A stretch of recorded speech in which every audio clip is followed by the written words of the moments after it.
Have you ever heard the saying, you can't shoot a cannon from a canoe? I don't know, that may actually not be a saying at all.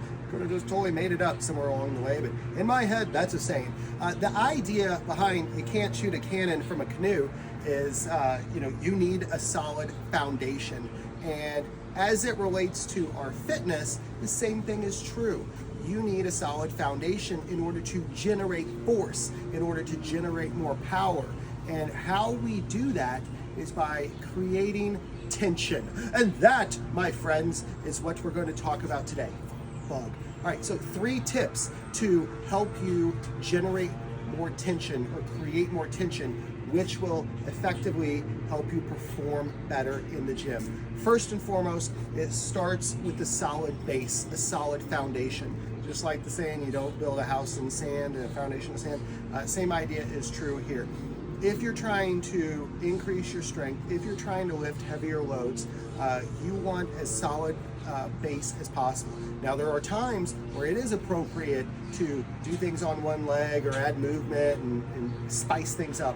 However, if we're trying to generate maximal force, if we're trying to lift as heavy as possible, relatively speaking, we want a solid foundation. So what that typically looks like, we want to think about, like, are my feet fairly square, shoulder width apart, or am I staggered? Am I in a strong position? Do I have a strong base? So that's the first thing you want to think about in order to generate more tension. The second thing is we want to avoid what's referred to as an energy leak.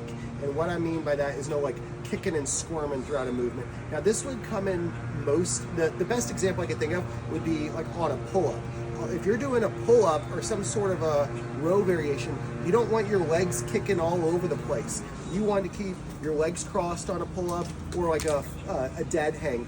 You want to keep your legs crossed, squeeze them together, again, so that we're contracting our muscles, we're generating as much force as possible. We wouldn't want to be kicking and flailing like Jackie Chan. The third thing that we want to do is, in order to create tension, is we want to contract the muscles as much as possible. And so, got a kettlebell here. Like a good example of this would be when I'm going to do a rowing movement from here.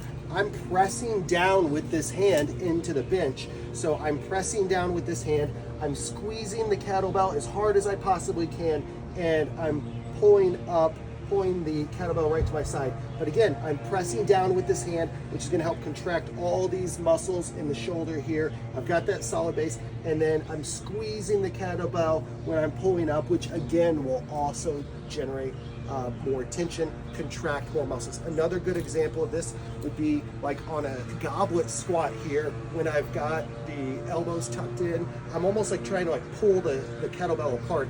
Probably not going to happen, but you get the idea. I'm trying to pull the kettlebell apart. So again, to recap real quick, 3 things that you want to think about in order to generate more tension, which will help you be able to lift heavier loads.